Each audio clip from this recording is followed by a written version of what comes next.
How kindness can make people disrespect you. Stop being disrespected. Hey, have you ever been kind to someone, truly kind, and yet somehow they disrespected you in return? You gave your time, your energy, your attention, and maybe even your love. And what did you get in return? Not gratitude, not appreciation, but disrespect, dismissal, or worse, exploitation. It's like you're left wondering, what went wrong? Why does being nice, being kind, sometimes feel like an invitation for people to walk all over you? You probably thought kindness would win people over, but instead, it made you feel smaller, less respected, and more drained. Well, you're not alone. And here's something that might surprise you. It's not necessarily your fault. There's actually a deeper reason behind this paradox, and it's rooted in ancient wisdom, specifically the teachings of Stoicism. Now, I know what you're probably thinking. Stoicism? What does that have to do with kindness and disrespect? Well, it turns out, quite a bit. Stoic philosophy isn't just about enduring hardships or controlling your emotions. It's about understanding human nature, mastering yourself, and navigating the complex world of relationships. In today's video, I want to show you why kindness, even with the best intentions, can sometimes lead to disrespect, and how you can avoid this trap. We're going to explore why this happens from a Stoic perspective, and I'll teach you how to apply these timeless principles to your own life, so you can be kind without losing your self-respect. You've probably heard of Stoicism. It's that ancient philosophy that's been around for thousands of years, popularized by figures like Marcus Aurelius, Epictetus, and Seneca. At its core, Stoicism is all about virtue, wisdom, and living a life that's aligned with reason, not emotions or external circumstances. Stoics believed in mastering oneself, not being swayed by the world around you. And the Stoics had a lot to say about kindness, but not in the way you might expect. They didn't encourage blind, unconditional kindness that leaves you vulnerable. Instead, they taught that true kindness comes from a place of strength and self-control, not weakness. They warned that when we're too giving, too eager to please, we risk losing our dignity and ultimately being disrespected. But here's where the challenge comes in. Society often teaches us to be kind, to be giving, to always put others first. It's seen as virtuous, and for good reason. It's how we build connections, show empathy, and create harmony in the world. Kindness feels good, right? It's often seen as a positive moral trait that everyone should embody. Yet sometimes it feels like the more kindness you offer, the more you're taken for granted. The more you give, the less you seem to receive in return, at least not in the way you imagined. Instead of receiving gratitude, you might face indifference, manipulation, or even outright disrespect. So, the question becomes, why does this happen? Why does kindness, especially when it's unbalanced, sometimes result in the very thing we fear most, disrespect? This is where the Stoics can really open our eyes. They understood human nature in a way that's still relevant today. And while they didn't have social media or modern relationships to navigate, the core dynamics of human interaction haven't changed much. In the next part of this video, I'm going to break down how kindness, when not approached from a Stoic mindset, can lead to feelings of being undervalued and disrespected. And I'll show you how to turn this around by applying Stoic wisdom to your life, so you can remain kind without losing yourself in the process. Ready to dig deeper? Let's explore this paradox of kindness and respect together. Number 1, the paradox of kindness. What is kindness really? Is it simply about doing good deeds, offering support, or being there for others when they need you? Most of us would say, "Of course, that's what kindness is." But if we look deeper, kindness is more than just a random act of generosity.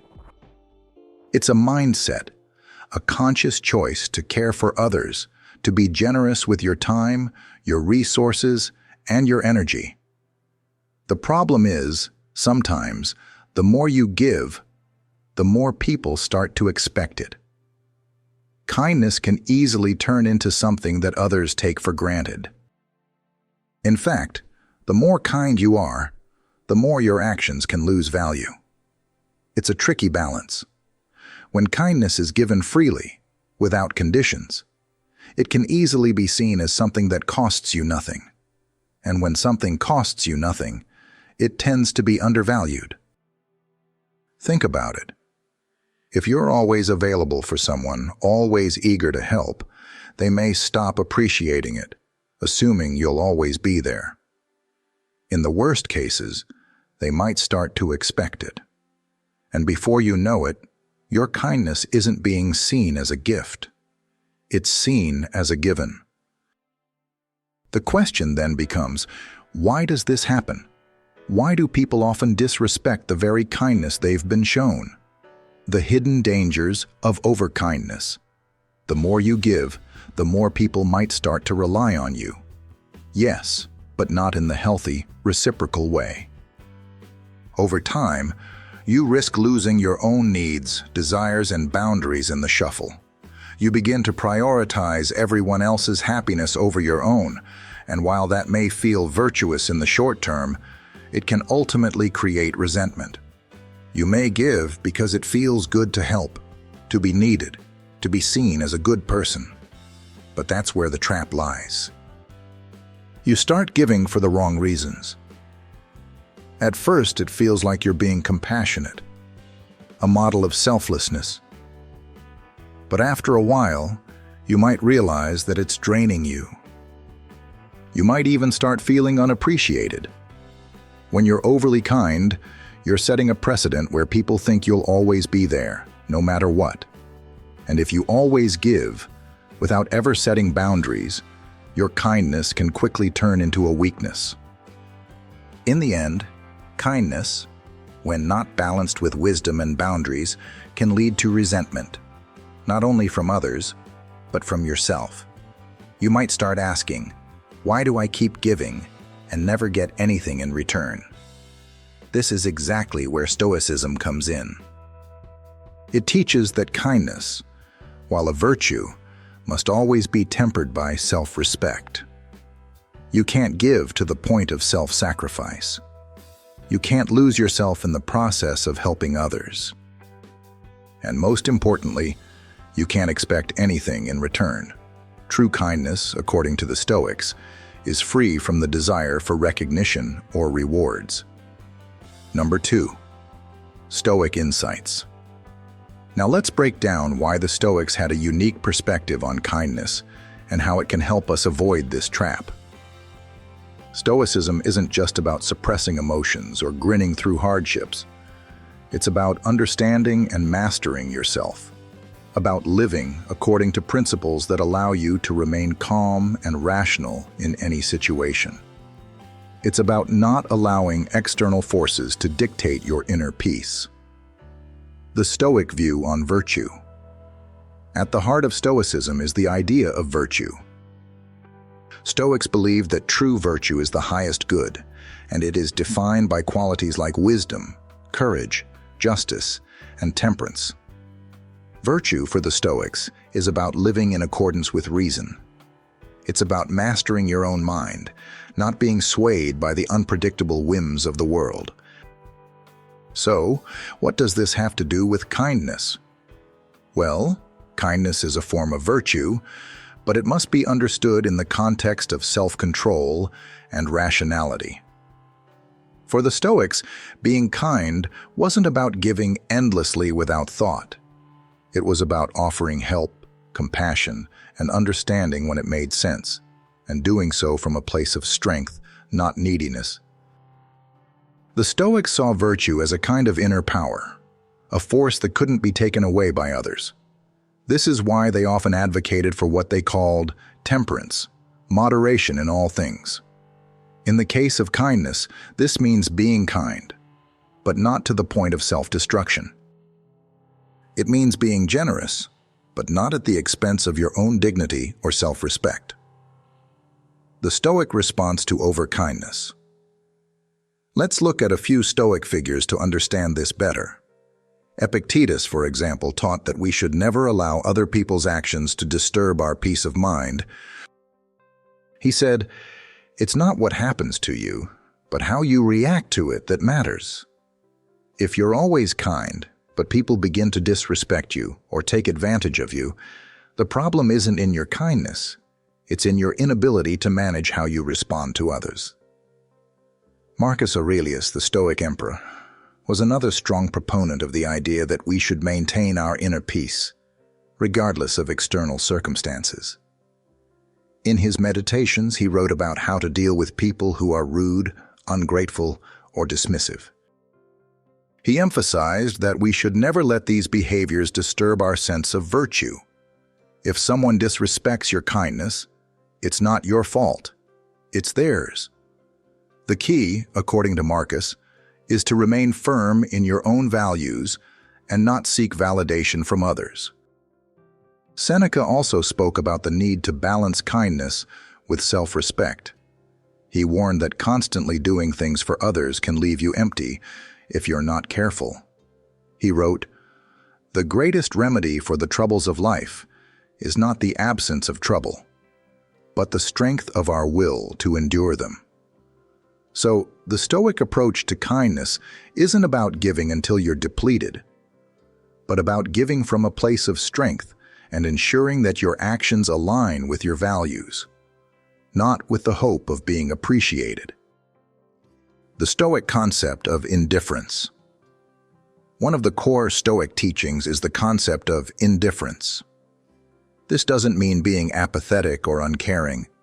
It means learning to accept things that are beyond our control and not allowing them to impact our sense of peace. When it comes to kindness, this is crucial. Stoics teach that we should offer kindness without expecting anything in return. No gratitude, no recognition, no reward. True kindness is detached from outcomes. This is where many of us trip up. We give with the hope of receiving something in return, whether it's thanks, love, or respect. But Stoicism teaches that this is a dangerous game. If you give with an expectation, you open yourself up to disappointment. In other words, you're setting yourself up for disrespect if you're hoping others will value you the way you want to be valued. Instead, give because it's virtuous, not because it's a transaction. When you give without the need for validation, you become immune to the disrespect that can come from others taking you for granted. Kindness, from a Stoic point of view, is a way to act with integrity, not a way to gain approval. Number 3. Human nature and its response to kindness. Why people don't respect overkindness. Here's where things get even more interesting. When you're overly kind, it doesn't just affect you emotionally. It influences how others perceive you. You might think that people will be grateful, that they'll see your kindness as a positive trait, and that they'll reciprocate. But this is not always the case. In fact, the opposite often happens. Psychologically, humans tend to undervalue things that are too easily available or come too often. When someone is constantly there for you, constantly offering help, it can start to feel like that help has no real cost. If kindness is always on the table, then it doesn't feel special or meaningful. It just becomes the baseline expectation. It's human nature to take things for granted when they're always available. This doesn't mean people are inherently ungrateful or bad, but rather that they're responding to the dynamics of a relationship where one person is giving without limits. When you make yourself too available, you may lose the respect of others because they don't see your kindness as something rare or valuable. It becomes a norm. It's like this. Imagine you're constantly helping a friend who never reciprocates, who takes and takes without offering anything in return. Over time, you might feel that their appreciation for your kindness is lacking, not because they're necessarily disrespectful, but because the dynamic has shifted. They've gotten used to you being kind without question, and that overexposure to kindness makes it feel cheap to them. They may even start to feel entitled to your generosity, and that's where the disrespect starts to creep in. The role of power dynamics. This brings us to something deeper. Power dynamics. In relationships, there's always an underlying balance of give and take. The person who gives too much, without asserting their needs or boundaries, often ends up in a disempowered position. You might think that kindness will endear you to others, but without strength and boundaries, it can often create an imbalance. People tend to respect those who hold their ground, not those who are constantly giving without any regard for their own needs. Think about any relationship, whether it's personal or professional. There's a natural tendency for people to respect those who have boundaries, those who don't allow themselves to be walked over.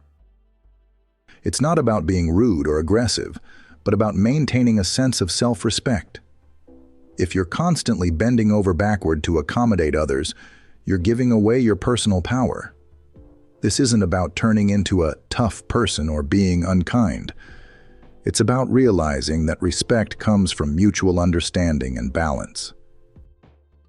Kindness should be a conscious choice, not an automatic response to every situation or person.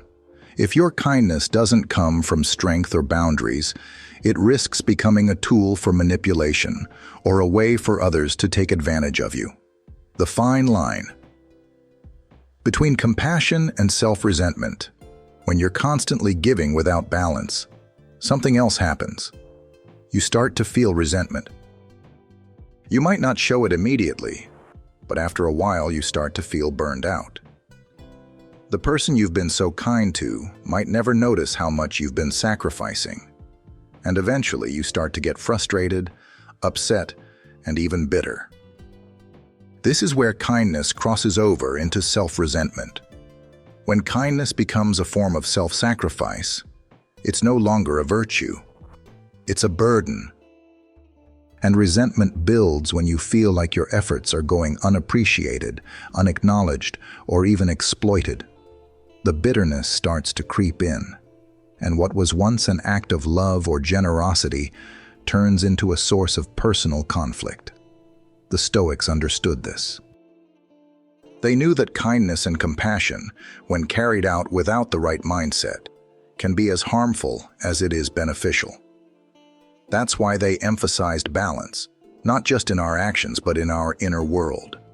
When you give out of true compassion, not out of a need for approval or the hope of a return, you free yourself from the cycle of resentment. This is key. Self-respect comes first. When you give from a place of self-respect, your kindness becomes a reflection of your values, not a tool for emotional manipulation or a way to fulfill some unspoken need. And that's when people truly begin to respect you. Not because you're always giving, but because you know how to give and when to say no. Number 4, developing a Stoic mindset. Establishing boundaries. Now that we've looked at why kindness can lead to disrespect, the next question is, how do we turn this around? How do we stay kind without becoming a doormat or a source of exploitation? The first step is learning to establish healthy boundaries. Boundaries are not walls. They're guidelines for how we want to be treated by others. And the Stoics were all about creating these boundaries, not just for your physical well-being, but for your mental and emotional health too. When you set boundaries, you create a space where your kindness is respected. The Stoic philosopher Epictetus taught that we should focus on what is within our control and let go of what is not. When it comes to kindness, that means recognizing that while you can control how you give, you can't control how others respond. And that's perfectly okay. Boundaries allow you to give freely without losing yourself in the process. They help you know when to say no, when to step back, and when to reserve your energy for things that truly matter. Setting boundaries doesn't make you less kind. It makes you wise. You teach others how to treat you by the boundaries you set, and that in turn fosters mutual respect. The importance of self-respect. Self-respect is the foundation of everything the Stoics taught. Without it, you can't truly practice kindness, because kindness rooted in a lack of self-respect is simply people-pleasing. And when you're people-pleasing, you're not giving from a place of genuine care. You're giving out of fear, insecurity, or the need for external validation. When you value yourself, when you have a deep sense of your own worth, your kindness becomes a reflection of who you are, not a tool for others to use. Stoic wisdom teaches that you don't need to prove yourself by constantly giving. Your self-worth is inherent, not dependent on what others think of you or how much you sacrifice for them. Self-respect is what allows you to give, but also to say no when necessary. It allows you to be kind without losing your sense of self, your peace, or your energy. And when others see that you respect yourself, they will naturally begin to respect you as well. How to offer kindness wisely. So, how do we offer kindness in a Stoic way? The key is to give without expecting anything in return. It's not about seeking validation, gratitude, or recognition. It's about choosing to give because it's the right thing to do, because it aligns with your values. This doesn't mean being a pushover or sacrificing your own well-being. On the contrary, Stoic kindness is about knowing when to give and how to give. It's about offering your kindness from a position of inner strength and peace, not from a place of insecurity or need. To practice this, think about the times when you've given with expectation, whether it was expecting thanks, a favor in return, or even just approval. How did that turn out for you? Now, think about the times when you've given without expectation, just because it felt right. Those are the moments when kindness truly feels rewarding. True kindness, according to Stoicism, doesn't come with strings attached. It's a gift, freely given and freely received, without expectation, and that's when you start to see real respect from others. Number 5, the power of detachment.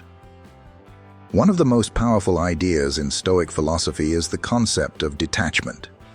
At first, detachment might sound a bit harsh or cold. After all, we're talking about kindness, right? How can we be detached while also being compassionate? But stick with me for a moment. Detachment in this context doesn't mean being indifferent to people or emotions. It means freeing yourself from the need for validation, from the desire to control how others perceive you, and from the attachment to outcomes. Detachment, according to the Stoics, is about understanding that you can't control how others react to your actions. You can control what you give, but not how it's received. You can't guarantee that others will appreciate your kindness, or that they'll respond with the respect you think they should. And that's okay. The true power of detachment is in accepting that you are responsible for your actions, not the reactions of others. Think about it. If you give with the expectation that others will recognize your kindness and reciprocate it, you're attaching your sense of self-worth to those outcomes. You're setting yourself up for disappointment because, as we all know, human behavior is unpredictable.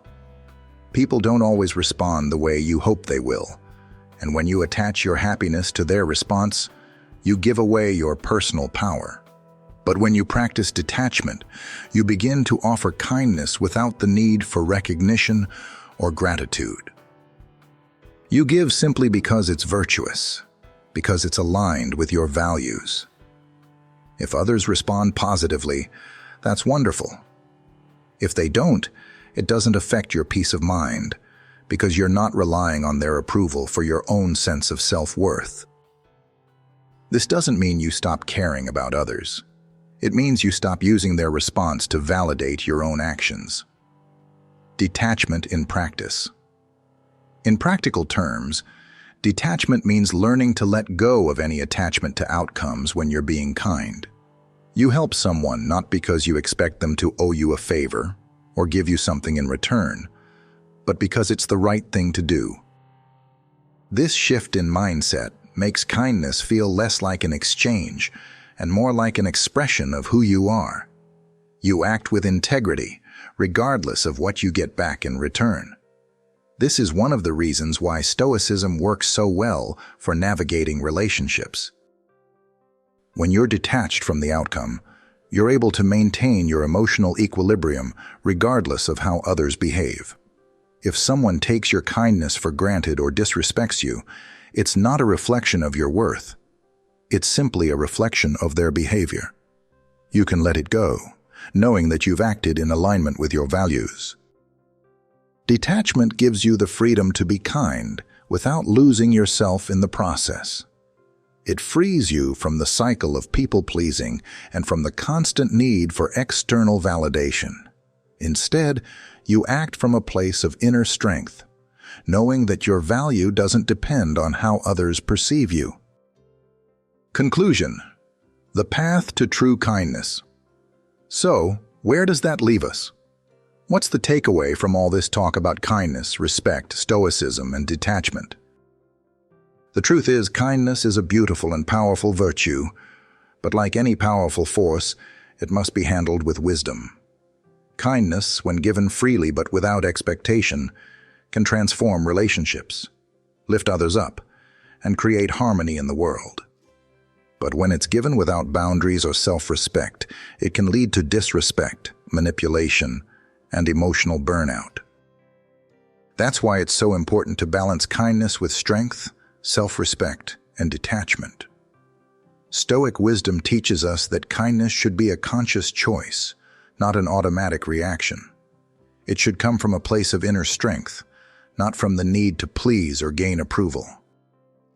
By practicing detachment, setting healthy boundaries, and offering kindness without expecting anything in return, we free ourselves from the trap of disrespect. We begin to give, not for recognition, but because it's aligned with our values. And in doing so, we begin to foster relationships that are rooted in mutual respect. Remember, you have the power to control your actions, but not how others respond.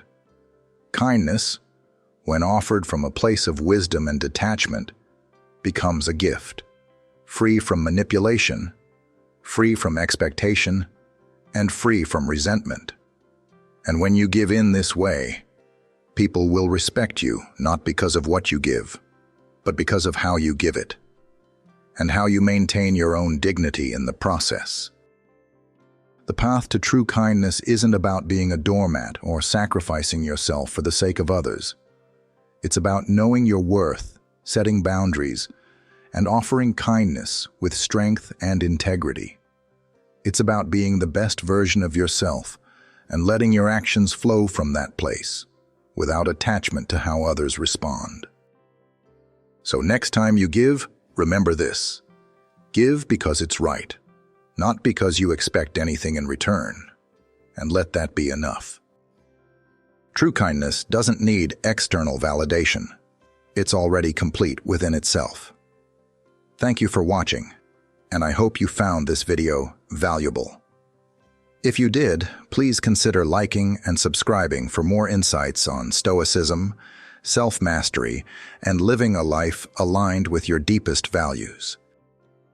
Until next time, stay kind, stay strong, and keep seeking wisdom.